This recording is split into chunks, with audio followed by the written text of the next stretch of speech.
वैसे तो Karachi site area के बारे में मैंने इससे पहले भी बहुत सारे किस्से, बहुत सारी कहानियाँ आपके साथ शेयर की हैं। लेकिन आज की ये जो कहानी है, ये आसिम जान साहब की कहानी है और ये अब से तकरीबन 22-23 साल पुरानी कहानी है। ये बताते हैं उस दौर में मेरी उम्र महज 24 या 25 साल थी और मैं साइट एरिया में एक फैक्ट्री में सिक्योरिटी गार्ड के तौर पे काम कर रहा था।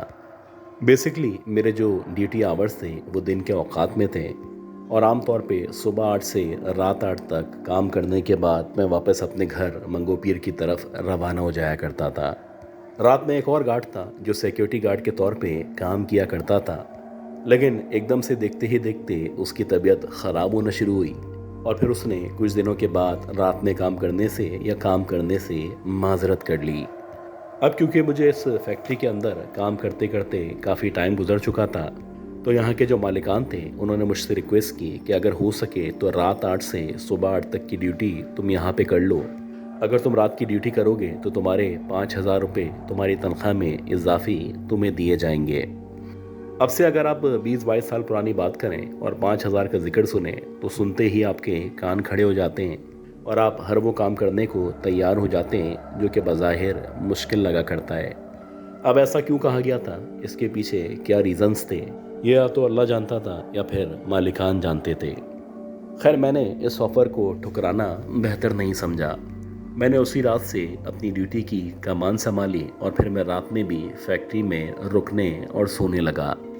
रात के 2-3 बजे तक मैं फैक्ट्री के बाहर की तरफ बैठता, जबकि 3 बजे के बाद जब मुझे यकीन हो जाता कि कोई भी मौजूद नहीं है और किसी के आने का या मालिकान के आने का कोई इम्कान नहीं है, तो मैं अंदर की तरफ आता। सामने जो एक पलंग मौजूद था उस पर लेटता और कुछ देर के लिए आंख लगा लिया करता था। अब ये जो फैक्ट्री थी इसका कुछ इस तरह का महल वकूअ था कि जब आप फैक्ट्री के दरवाजे से अंदर दाखिल होते हैं तो एक खुला सा एरिया था जिसे आप ग्राउंड या पार्क का दर्जा दे सकते हैं। उसके बाद फिर ये जो प्रोडक्शन एरिया था वो मौजूद था, जबकि बैक साइड पे 2 वॉशरूम थे, एक किचन था और एक सर्वेंट क्वार्टर मौजूद हुआ करता था। खैर, मैंने 2-4 रातें जब वहाँ पे सो के गुजारी तो उसके बाद से ही कुछ अजीब सी चीज़ें थी जो मैंने महसूस करना शुरू कर दी थी। एक रात ऐसा हुआ कि जब मैं सोया तो मेरे जो पाँव थे वो दरवाजे की तरफ मौजूद थे, लेकिन जब मैं उठा तो मुझे ऐसा लगा मेरा सर दरवाजे की तरफ है जबकि मेरे जो पाँव हैं वो अपोजिट डायरेक्शन में हैं। हालांकि मुझे अच्छी तरह याद था मैं किस तरह से किस करवट सोया था और इस तरह से रात में सो के उठना और फिर करवट को बदल लेना, ये बात मेरी समझ नहीं आ रही थी। खैर, इसी तरह जब ये रात गुजरी, दिन आया और दिन गुजरने के बाद फिर दोबारा से रात हुई तो मैं वैसे ही सोया और मुझे अच्छी तरह याद था कि आज मेरे जो पाँव थे वो वैसे ही गेट की तरफ मौजूद थे। लेकिन हैरान कुन बात ये थी कि आज कुछ अजीब हुआ। रात के तकरीबन 3-3:30 बजे मुझे एकदम से एक खुशबू सी महसूस होने लगी।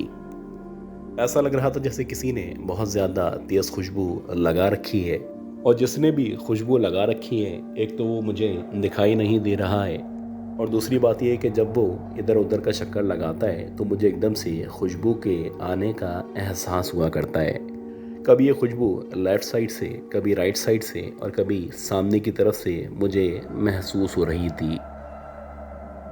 खैर, इसी तरह ये रात गुजरी, सुबह हुई, पूरे दिन में परेशान रहा और फिर दोबारा से यानी तीसरी बार जब रात का आगाज़ हुआ तो आज कुछ अजीब सी बेचैनी थी जो मेरे ऊपर तारी थी। ऐसा लग रहा था मेरा दिल बंद होने लगा है और मुझे बहुत ज़्यादा खौफ महसूस हो रहा था। हालांकि मैं इतना कमज़ोर नहीं था। आमतौर पे इससे ज़्यादा वीरान जगहों पे, वीरान इलाकों में मैं ना सिर्फ ड्यूटी अंजाम दे चुका था, बल्कि इस तरह की चीज़ों से या इस तरह की बातों से डरना मेरे इख्तियार में नहीं था। लेकिन खैर, अल्लाह अल्लाह करके जब मैं दोबारा से सोया और सोने के बाद एग्जैक्टली 3:05 पे जब मेरी आँख खुली तो मुझे ऐसा लग रहा था कि मेरे अतराफ़ से मुझे कुछ छन छन की सी आवाज़ महसूस हो रही है। ऐसा लग रहा था जैसे किसी ने पायल या घुंघरू पहन रखे हैं और मुसलसल मेरे अतराफ़ का चक्कर लगा रहा है। पहले तो समझ ही नहीं आया कि ये आवाज़ कभी लेफ़्ट साइड से आती, कभी राइट साइड से आती, कभी ऐसा लगता कि सामने की तरफ कोई मौजूद है और कभी अपने पीछे किसी के होने का एहसास हुआ करता। मेरा ख्याल है कि 15 या 20 मिनट तक मुसलसल जब मुझे आवाज़ें आती चली गईं तो उसके बाद मुझे ऐसा लगा जैसे एकदम से कोई मेरे सामने से गुजरा है और जो भी तेज़ी से मेरे सामने से गुजरा है उसने इस कदर तेज़ खुशबू लगा रखी है कि उसके गुज़रते ही मुझे खुशबू का एहसास हो रहा था। अब जब मैंने इधर उधर देखा फिर मुझे कोई भी नज़र नहीं आया। खैर, जब मैंने उस तरफ यानी जो रास्ता पीछे की तरफ वॉशरूम की तरफ जाया करता था उस तरफ नज़र डाली तो ऐसा लगा कि दीवार के पीछे कोई छुपने की कोशिश कर रहा है। जाहिर सी बात है, मैं सिक्योरिटी गार्ड था और मुझे पहले ऐसा लगा जैसे कोई चोर है जो यहाँ पे छुपने की या मुझसे बचने की कोशिश कर रहा है। मैंने गन को लोड किया और आहिस्ता आहिस्ता उस तरफ बढ़ता चला गया। आप यकीन करें कि जैसे ही मैंने यह रास्ता अबूर किया और जब मैं बिलाखिर उस जगह पहुँचा जहाँ से मुड़ के मुझे वॉशरूम की तरफ जाना था तो मैंने देखा कि दीवार के बिल्कुल पीछे की तरफ एक औरत जो कि उल्टी खड़ी हुई है, यानी उसकी जो बैक साइड थी वो मेरी तरफ मौजूद थी, जबकि उसका चेहरा या उसका आगे का हिस्सा सामने यानी वॉशरूम की तरफ था। अजीब बात ये थी, उस औरत के जो बाल थे वो कुछ ज़्यादा ही खुले हुए थे और ना सिर्फ खुले हुए थे बल्कि इस कदर बड़े लग रहे थे कि बाकायदा उसके घुटनों को छूते हुए महसूस हो रहे थे। आप यकीन करें, इससे पहले कि मैं उसके बारे में मज़ीद जान पाता, जब आहिस्ता आहिस्ता करके मेरी नज़र उस औरत के पैरों की तरफ पड़ी तो एक लम्हे के लिए यकीन ही नहीं आया कि मैंने जो मंज़र देखा है वो हकीकत है या सरासर मेरा वहम है। लेकिन जब मैंने इधर उधर देखने के बाद दोबारा से उस औरत के पैरों की तरफ देखा तो आप यकीन करें, एक तो इस औरत के जो पैर थे वो ना सिर्फ उल्टे थे बल्कि अब ऐसा लग रहा था कि वो खड़े खड़े पीछे की तरफ देख रही है या उसको मेरे होने का एहसास हो चुका है। इससे पहले कि बात मज़ीद बढ़ती वो औरत मुड़ती और मुझे पकड़ लेती या फिर मेरी जान ले लेती। मैं जैसे तैसे भागता हुआ इस फैक्ट्री के दरवाजे से बाहर की तरफ आया और जब तक सुबह फजर की अजान नहीं हुई या यहाँ पे उजाला शुरू नहीं हुआ मैंने इस तरफ आना या देखना भी बेहतर नहीं समझा।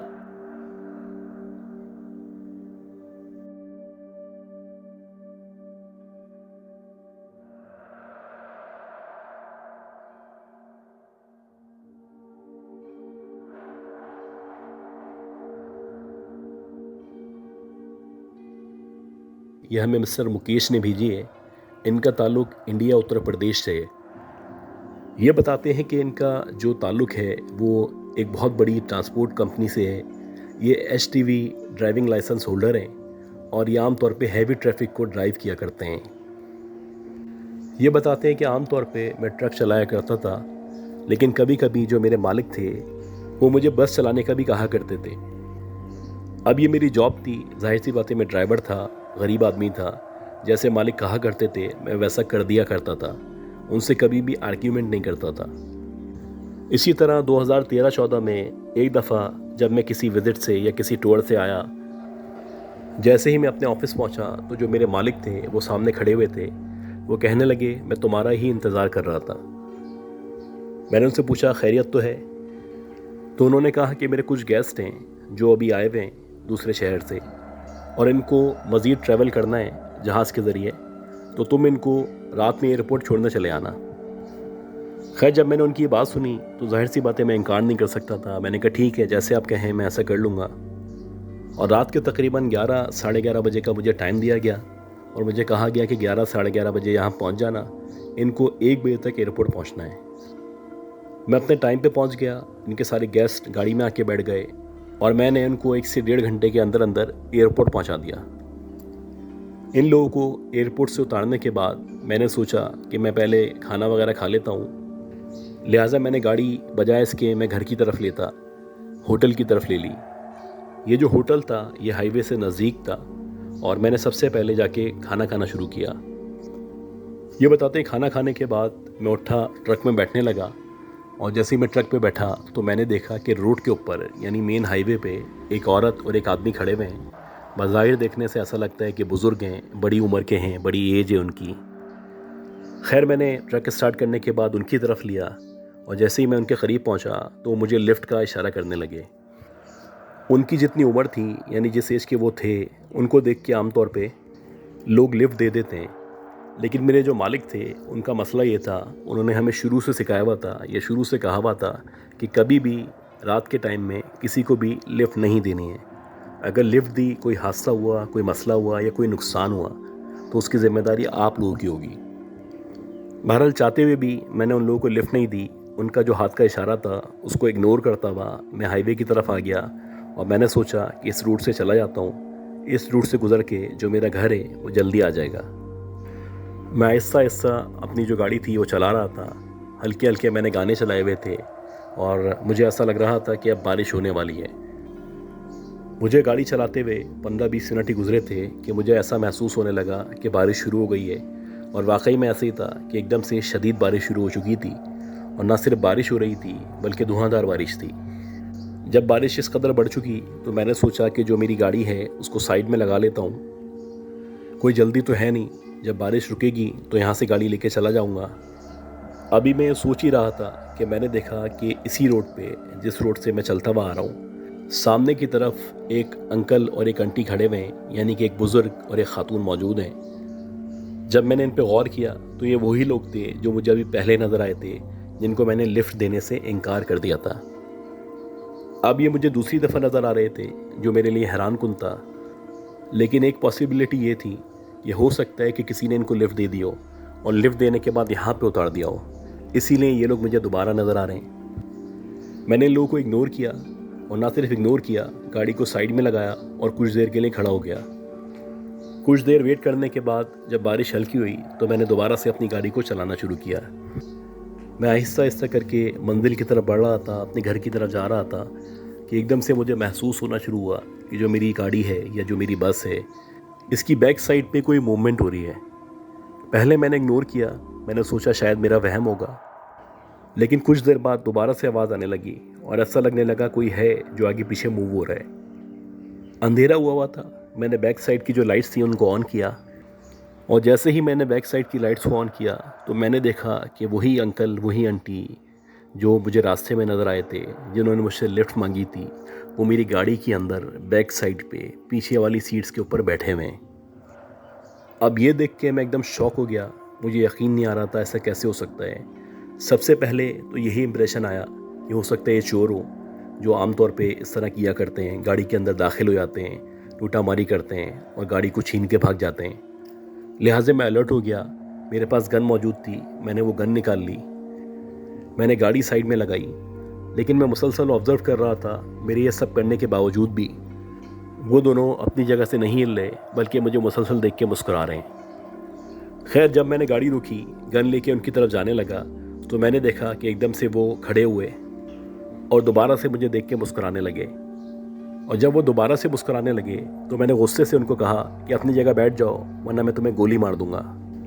मेरे कहने पे वो दोनों बाकायदा हंसने लगे और ऐसा लगने लगा जैसे वो मेरा मजाक उड़ा रहे हैं। अभी मैं उनके करीब बढ़ ही रहा था, मैंने गन हाथ में रखी हुई थी कि देखते ही देखते वो जो अंकल थे, वो जो आंटी थी, या जो भी बुज़ुर्ग थे या खातून थी, वो ऐसा लगा हवा में तहलील हो गए या गायब हो गए। और जैसे ही वो हवा में गायब हुए तो मुझे ऐसा लगा शायद मैं कोई ख्वाब देख रहा हूँ, क्योंकि जो कुछ हो रहा था ये हकीकत नहीं लग रही थी। मैंने अपने आप को झटका और जब मैंने अपने आप को झटका तो मैं अपने आप को समझाने की कोशिश करने लगा, हो सकता है मेरा वहम हो, मेरे जहन में वो आंटी अंकल चल रहे हों और मुसलसल सोचने की वजह से मुझे ऐसा लग रहा हो जैसे वो पीछे आके बैठ गए हैं। मैं मुख्तलिफ हीलों बहानों से अपने आप को समझाने की कोशिश कर रहा था, लेकिन मेरा दिमाग कह रहा था जो कुछ मैंने देखा है वो हकीकत पे मबनी है। वो औरत और वो आदमी वाकई में मेरी गाड़ी में बैक साइड पे मौजूद थे और देखते ही देखते गायब हो चुके हैं।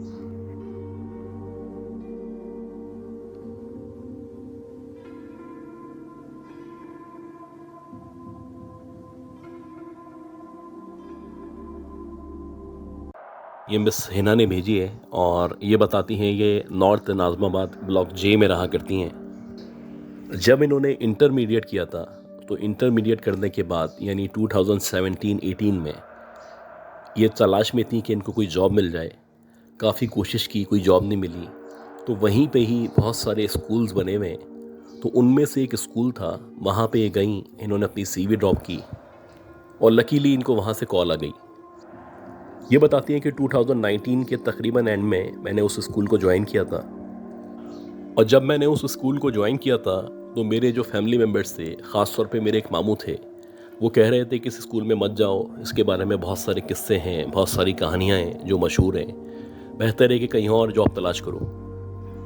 अब मुझे पहली दफ़ा कोई जॉब के लिए ऑफ़र किया गया था मैंने अपने पेरेंट्स से मशवरा किया और उनसे इजाज़त के बाद मैंने जो टीचिंग की जॉब थी वो ज्वाइन कर ली। शुरू में जब मैंने ज्वाइन किया सब कुछ नॉर्मल था, कोई भी ऐसी चीज़ नहीं थी। हाँ, कुछ टीचर्स थीं जो इस तरह की बातें किया करती थीं, जो बताती थीं कि इस स्कूल के अंदर बहुत सारी चीज़ें हैं, बहुत सारे मामलात हैं जो हुआ करते हैं। अब जब भी इस तरह की बातें होती मैं इग्नोर कर देती, आगे पीछे हो जाती, क्योंकि मैं इस तरह की बातों को सुनना ही नहीं चाहती थी। सब कुछ अच्छा चल रहा था, क्लासेस वगैरह सब कुछ मैं एंजॉय कर रही थी, बहुत अच्छे लोग थे, केयर करने वाले थे, कि इसी दौरानिए में कोरोना का आगाज़ हुआ। वैसे हमारी जो ऑफिस टाइमिंग थी या स्कूल की टाइमिंग थी वो सुबह 8 बजे से 2 बजे तक थी, लेकिन जब कोरोना का आगाज़ हुआ या लॉकडाउन लगा तो आहिस्ता आहिस्ता करके टाइम कम होता चला गया और फिर ऐसा होने लगा कि कभी कभी किसी टीचर को बुलाते, किसी को नहीं बुलाते। आम तौर पे तमाम स्कूल वगैरह, तमाम ऑफिसेज़ वगैरह बंद थे।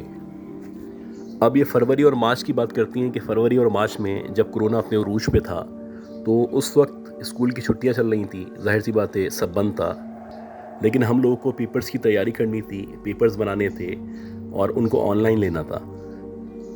तो इस हवाले से हमसे रिक्वेस्ट की गई थी या हमें कहा गया था कि आपने स्कूल में आके जो भी काम है पेपर्स वगैरह का, क्लासेस का, वो कंप्लीट करना है और पेपर्स की तैयारी करनी है। शुरू में एक आध दिन तो मैंने नज़रअंदाज किया, मैं नहीं गई, लेकिन जब मेरी प्रिंसिपल जो थी वो इंसिस्ट करने लगी कि आपको आना पड़ेगा क्योंकि ये ज़रूरी काम है, तो मजबूरन मुझे उन डेज़ के अंदर कोरोना के टाइम में स्कूल जाना पड़ा। मैं स्कूल के अंदर बैठी हुई थी, तकरीबन 12 साढ़े 12 बजे का टाइम था। मेरे अलावा 2 टीचर्स थीं, एक गार्ड मौजूद था और हमारी जो प्रिंसिपल थी वो भी मौजूद थी। टोटल हम लोग 4-5 लोग थे जो पूरे स्कूल के अंदर मौजूद थे। ये जो स्कूल्स हैं, ये जो कैटेगरी है, ये 400 यार्ड्स की कैटेगरी है, यानी कि 400 गज़ के ऊपर ये स्कूल बने होते हैं। खैर, मैं अपना काम कर रही थी तो इसी दौरानिए में मुझे ज़रूरत महसूस हुई कि मुझे स्टेशनरी के लिए या किसी काम के लिए स्टोर रूम जाना पड़ेगा। ये बताती है कि जो स्टोर रूम था वो थोड़ा सा अंदर जाके था, यानी कि सारी की सारी क्लासेस एंड हो जाती थीं। उसके बाद वॉशरूम आता था, वॉशरूम आने के बाद जो लास्ट का हिस्सा था वो स्टोर रूम कहलाता था। पहले मैं चाहती थी मेरे साथ कोई टीचर चली जाए या कम से कम गार्ड चला जाए, लेकिन जब वो लोग राज़ी नहीं हुए या अपने काम में बिज़ी थे तो मैंने सोचा मैं खुद ही चले आती हूँ। मैंने चाबी ली और स्टोर रूम की तरफ बढ़ती चली गई। इस स्टोर रूम के एक तरफ दरवाज़ा मौजूद था और दूसरी तरफ इसकी खिड़कियाँ मौजूद थीं जो बाहर की तरफ या गैलरी की तरफ खुला करती थीं। मैंने जैसे ही स्टोर रूम का दरवाज़ा खोला, मुकम्मल तौर पे ये अंधेरे में डूबा हुआ था और ऐसा लग रहा था एक अजीब सी स्मेल है, ये एक गंदी सी बदबू है जो इस स्टोर रूम के अंदर से आ रही है। दरवाज़ा खुलने के बाद कुछ सेकंड्स तक मैं बाहर खड़ी रही। मैं चाहती थी कि ये जो स्मेल आ रही है, ये स्मेल आना बंद हो जाए तो मैं अंदर चली जाऊँ। बहरहाल जब मैं अंदर एंटर हुई तो जैसे ही मैं एंटर हुई तो मुझे ऐसा लगा कि सामने जहाँ पे खिड़कियाँ मौजूद हैं जो ऑलरेडी बंद हैं, जिन पे कर्टेन डले हुए हैं, उन खिड़कियों के सामने यानी अंदर की तरफ कोई खड़ा हुआ है या कोई मौजूद है। मुझे अच्छी तरह याद था, चाबी मेरे पास थी, चाबी से मैंने ख़ुद ताला खोला था और मुझसे पहले स्टोर रूम में कोई नहीं आया था। बहरहाल जैसे ही मुझे ऐसा लगा कि कोई है तो मैं एकदम पीछे हटी और जैसे ही मैं पीछे हटी तो मुझे ऐसा लगा कि वो जो भी था, शायद एक शेड था वाइट कलर का, वो वॉशरूम की तरफ गया है। अब जैसे ही मुझे ऐसा महसूस हुआ, कुछ देर के लिए मैं बाहर आ गई और जब मैं बाहर आई तो मैंने सोचा कि प्रिंसिपल को या किसी टीचर को बुला लेती हूँ, लेकिन एक अजीब कन्फ्यूजन थी। अगर मैं उनको ऐसी कोई बात बोलती, इस तरह की बात बताती तो वो यकीन नहीं करती, हो सकता है मेरा मजाक उड़ाती या मुझे डरपोक कहती।